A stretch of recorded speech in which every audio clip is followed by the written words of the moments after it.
Today is our how many episode already? 1, 2, 3, 400. 4. We are trying to clock our first 100 episodes, and today we have a beautiful guest, the talk of the talk of the town, Miss Ina Sultan. Welcome, Miss Ina. I am very honored to have her on board, and we also have another guest, Risdian Isbintara. Hello everybody. It's been a while. It's been a while. I thought that was the first and last one. No.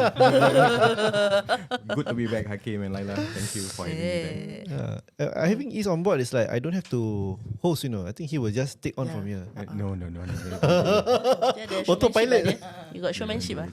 Actually, I'm taking my RES course right now. I was sitting in the class, right? Then there was a lady who she was during break. She came to us and she started talking to us. Then she said, "Hey, y'all got watch TikTok or not? You heard of Ina Sultan?" I said, "I know Ina Sultan." I said, "Yeah, I just saw her video and I really don't know if I can do what it takes." Like macam she was watching it and then she saw you doing what you were doing, the evicting part, and to actually go in there and then it becomes a family affair to actually get these people out. I really don't know if I have actually what it takes. Then I said, yeah, because not everybody is Ina Sultan. Then after that, she was very impressed by the fact that you suddenly like orang tu tengah berbual. I think the person was speaking in Mandarin, then suddenly you replied also in Mandarin, and then like everybody like, whoa, she speaks Mandarin. In case those are wondering what video we're talking about, look into Ina Sultan's TikTok. Overcrowding. Found 11 tenants staying in my client's house. FYI, the maximum number of tenants we can have in a house is 16. Hey. 6 lah.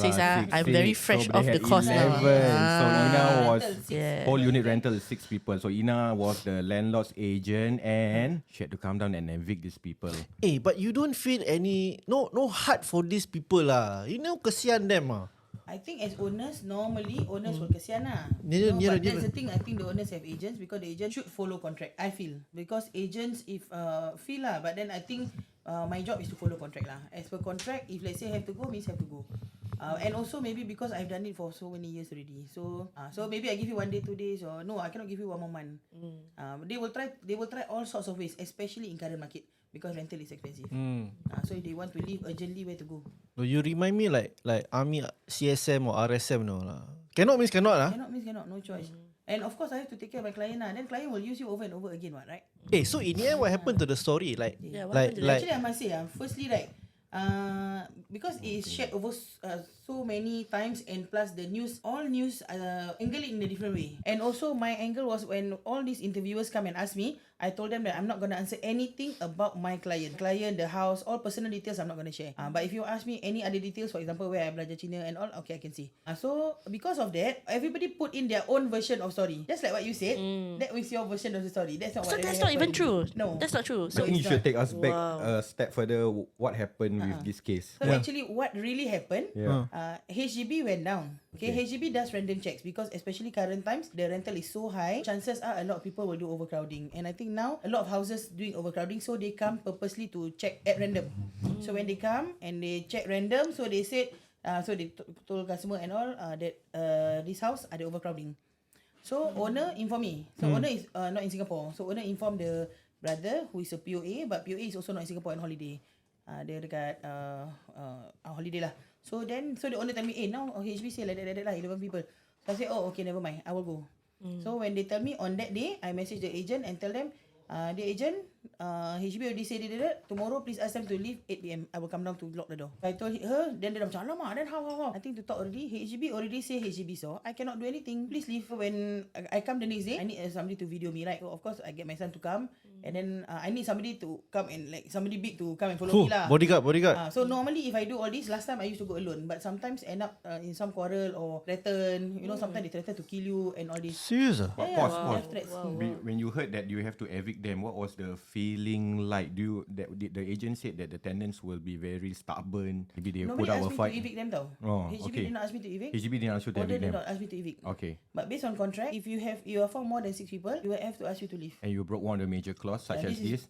And breach of law already. Yeah. So you have to leave. But this is way outside your scope as an agent. Definitely. I believe the estate duty says you are supposed to find a tenant, hand over, and then landlord collect rental, and that's it, right? Yep. Your job is clearly stated in CA. Your job is done once you sign, hand over, that's done. But over the years, I feel that to keep my clients and also to I feel that to be more responsible to my clients, especially some clients don't know what to do after this, or dorang not sure what's by law, what can do, what cannot do. They don't know the contract, what can enforce, what cannot. I come into the picture lah. So again, like I say, because I feel this is my extra service, that over the years, most of my customers are with me like for 10 years, renew every year. I mean, I can imagine if I am the landlord, I feel like, wow, really my agent settles for me everything. I don't want to get into trouble into all these things.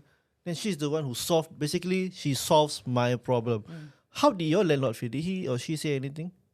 Thank you Ina, all the way lah, over many years, along the way, most rental, if let's say any kind of problem, not even, this will be the biggest problem lah, evict lah, but this one is because of overcrowding. There are cases where if let's say now they don't pay rent, also have to evict lah, like because contract say first 8 days, if don't pay, on the 8th day, landlord can come in and all, depends on your contract. So my contract is in that way lah, so in certain ways I have already to go in already, but most cases when I go, owner must come with me. So how many days never pay rent send Ina Sultan? Sultan. No, as per contract, normal contract, I believe the average contract normally is stated first 7 days you don't pay. If you pay within the first 7 days late, you pay 10% interest. On the 8th day, if you don't pay, the owner has the right to come and open the door. Open the door do what, sir? Open the door and kick you out lah. Kick you out or demand payment or over the house lah. Deposit not refundable. So in short, on the 8th day, still haven't pay. Selamat. But that is the thing. When you go down, tenant want to leave or not? Just come out from shower then how? No lah, knock lah. No. Nobody open. Always Then you also thinking cannot about open the come out door. from Right? shower, Normally they this have a one. key, right? And normally they have a lock, right? They put their own lock. So on some cases they don't put their own lock. Then no, nobody open lah. But if I have to do that, I already have somebody to come video everything, the whole thing, what we do in the house all lah. Anything happens, this one kecak or you come in never knock, never anything, we have video to show that we do the proper way. You come in, you have videos, sekali come out naked je. No. So owner in front, not me. So owner in front, owner open the door, video from outside. Owner open the door, buka sikit. Hello. But from outside we already hello lah. Nobody open lah. Okay. But so far nobody naked lah. Unfortunately, maybe if you come, If there will be that happen, story. Maybe put on TikTok. Then more juicy. Shower naked or not. Cakap lah tengah masak ke apa, tengah semayang tak dengar. Terus come out shower naked how? So sorry, back to the story. I'm keen to know like, is it a happy ending? In the end, they found a place. Is it a happy They all ending? found a place. They found a place. So Alhamdulillah. happy ending Happy ending, they all found a place. If they don't find a place, I don't know where they stay lah. But when I ask, where you all move? I moved to my friend's house in Punggol. You mean you actually check on them? No, after on the day that they left, right? So nice of you. By the time they finish clear, you also want them to go out happy terms lah. Tomorrow they come, they kapak the house. Yeah, that's true, right? that's true. So he said, thank you, sorry but you have found a place already not? Yeah, go ahead. So somewhere in Punggol there is a plus 11 people in the same unit. Break up lah, distribute themselves lah. They back up lah. Plus Who want to take in 11 some people? more. You Yeah, even so, officially cannot say here. unofficially also it didn't happen. FYI. Fast forward to that moment. That moment where you were speaking Mandarin, where the video was captured by at the main gate. What was about that moment? What were you trying to tell them? What was the discussion like? How many hours has? Okay, we have Has it actually been? spoken 1 hour before already outside the house. Because we don't want to go in. I don't need to check the house because HB already informed me what's the number of people, what they find and all. Because she keep insisting for me to go in and see. I've already cleaned up already. Who is she? The main tenant. The main tenant. So she keep on saying, I clean up already, everything okay already. No, nothing illegal already. And because when I explain to her, you have to leave, she don't understand. Keep on saying, I already clean up already. It's okay, they can come check. It's okay, I'm not scared because I clean up already. Oh. So they keep, for this 1 hour, they keep reminding that. So they say they clean up and they want to maintain staying there. Maintain staying In other there. words. Okay. And because they're not doing anything wrong already. They don't get it that They the don't get it. overcrowding is a problem. So I said, insist to us to go in to check. Okay lah, so I go in lah. Then I go in, then I tell her, so at the door now I said, okay, but that's the thing. Now I'm giving you, actually by today you have to leave. Never mind, I give you by tomorrow. Tomorrow you leave. Then if anytime, because today is Saturday, Sunday, if Monday HDB come, nothing is here already. We already do our job already. You're not staying here anymore. He said, no, never mind, let HDB come.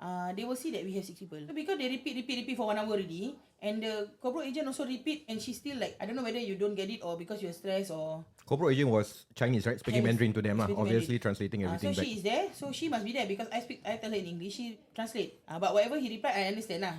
So when this 3-way is not working, that's why I speak to her directly and tell her off. But because I feel when their Mandarin is a bit more stronger, and my Mandarin is not so good. So if I were to talk to her directly, I feel that it may not understand. But because this 3-way thing is not working, It's been 1 hour. It's late at night. Son needs to go school tomorrow. Husband need to work. So like, when to finish? Okay, moral of the story. Okay, fine. Today cannot go out, right? Then I give you tomorrow. So by tomorrow you have to leave lah. You have to find a place. So I need her to understand and agree tomorrow must leave. What is the phrase that you told them in Mandarin that point? So I think if I'm not wrong, I told her HDB is not coming here to check. 讲华语，讲华语。他们看了，他们不是要看，他们看了。我要吃饭tak ada lah. Itu before the siao lah. Lain channel je. Go on. What else do you say? What she's trying, she is saying that they can come and see. I said no. What I mean is they are not coming to see how many people now. They already saw 11 people. I see. So that was what the message that I was trying to ask her. So she keeps saying, come and see. No 11 people. So I'm telling her, 他们看了，他们不是要看，他们看了，dia dah tengok dah. So dia bukan dapat nak tengok. So now if the HB come and check, they are not here to come and see how many people now. They already see. So the question is not that anymore. I saw some people being fined before $20,000 in your comments. Some of the comments fined 20,000 before. A few years ago, I was fined 24,000. You see, this is true stories where they have been fined before. So how if let's say not take over the house also, HB don't repossess, kena fine 24,000. This was 10 days ago. Yeah. Now, so why would we want to take the risk? Because kita nak kesiankan dia. Memang kesian, but how would we take the risk? Where was the turning point that they said, okay, they accept the fate already? Like which point? When you start, after you spoke Mandarin, then they like, they got it. I see. So actually you were kind enough to give them until tomorrow, but they went out that night. No, they went the next day. So I see. Went back. The next day I came. You So of course the check next day, Yeah, a lot of work, no guys, becoming agent not easy as fill up form. A lot of people say fill up form only. Fill up form Wow, only. I listen this story, I tired already. This case you sign already, and this one is any months later, this happened, you still go down lah. Kau burp so long already. You jaga every month, right? But you see now you still come, and now don't want to go out tomorrow. The next day I come, thankfully, on the way all doa, please go out, please go out. I don't want to fight lah. So thankfully, by the time you come, you see the things under the block, alhamdulillah. They went out, they accepted fate already. Kecoh. Yeah. But another big problem, because now they move out, they dump everything downstairs. Okay, now because they are Oh my 11, then so now how to susun, how to bring this one sell first or whatever, right? They just carry everything and remove lah, which I'm very thankful lah. They remove, but now they put everything downstairs. Late at night, we come at 9 PM. The whole under the block was full of things. One whole house barang. That was your second TikTok video, right? The second video, and the next day lah, the second day. So while I was walking before, I saw that one. So while I was walking, I was okay. Hopefully they go out. They're supposed to go out. So by the time I go in front of it, I saw you can see the whole under the block so full. And then I saw the town council workers. So just when I come only, then of course I like hi, Assalamualaikum, something like that. Then they all of course angry already. They come. I got report night. I only working until 6 o'clock, But now at night 6, 9 plus people say got people throw things. This is all fire hazard. I must come and throw. Oh, this is the town council staff. I see. So he expressed his anger towards you. Oh, I mean, of course, it's part of his job. But it's after working hours lah. So macam dia datang lihat geram lah kan. You want to do this and now I have to come and do extra job. What are usually telltale signs that there's going to be this kind of overcrowding? Are you able to somewhat detect? There's no telltale signs. I've rented to many different races where they also do overcrowding also. Either they overcrowding or they don't pay or something is wrong somewhere lah. There's like no perfect tenants. So I think it's just unfortunate. Maybe because I would say maybe because with the current rental prices, I agree. Mungkin if they are low salaried workers trying to survive in Singapore, when you divide, each person pays very high. And not that they cannot afford. They can afford. It's just that because it's way higher than their normal. For many years they pay, for example each person pay $100. Then suddenly now you have to pay like almost 1,000 per person. It eat up into your food, the money that you have to send back and all. So of course they cannot afford. The salary still can afford. But it eats up into your profit, your savings and all lah. So that's why some are not willing. So and sometimes they stay for many years already, but now suddenly they just do it because they feel for many years no problem, right? Landlord also trust you already. Takkan lah landlord nak suruh keluar. Yeah. So they feel try lah. So it should be just because we all just went to check. So once in a while at random we also go and check.